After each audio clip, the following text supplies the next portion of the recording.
साथियों, एक बड़ी पुरानी कहावत है, जहां चाह वहां राह। जब हम कुछ नया करने की ठान लेते हैं तो मंजिल भी जरूर मिलती है। आपने पहाड़ों में उगने वाले सेब तो खूब खाए होंगे, लेकिन अगर मैं पूछूं कि क्या आपने कर्नाटका के सेब का स्वाद चाखा है, तो आप हैरान हो जाएंगे।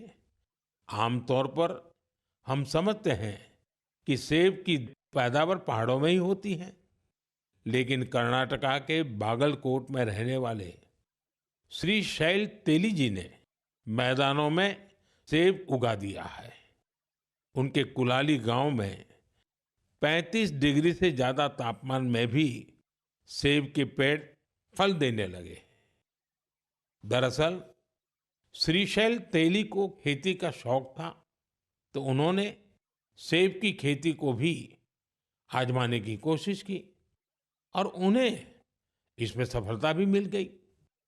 आज उनके लगाए सेब के पेड़ों पर काफी मात्रा में सेब उगते हैं, जिसे बेचने से उन्हें अच्छी कमाई भी हो रही है।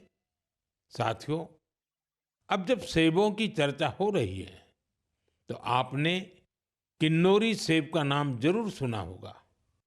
सेब के लिए मशहूर किन्नौर में केसर का उत्पादन होने लगा है।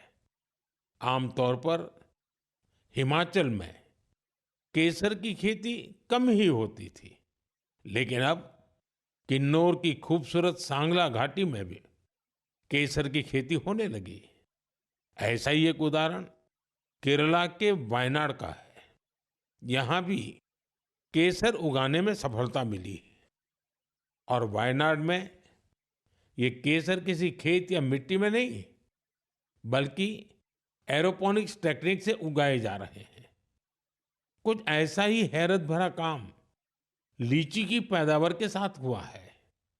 हम तो सुनते आ रहे थे कि लीची बिहार, पश्चिम बंगाल या झारखंड में उगती है, लेकिन अब लीची का उत्पादन दक्षिण भारत और राजस्थान में भी हो रहा है। तमिलनाडु के थिरुविरा अरासू कॉफी की खेती करते थे। कोडाईकनाल में उन्होंने लीची के पेड़ लगाए और उनकी 7 साल की मेहनत के बाद अब उन पेड़ों पर फल आने लगे। लीची उगाने में मिली सफलता ने आसपास के दूसरे किसानों को भी प्रेरित किया है। राजस्थान में जितेंद्र सिंह राणावत को लीची उगाने में सफलता मिली है। ये सभी उदाहरण बहुत प्रेरित करने वाले हैं। अगर हम कुछ नया करने का इरादा कर लें और मुश्किलों के बावजूद डटे रहें, तो असंभव को भी संभव किया जा सकता है।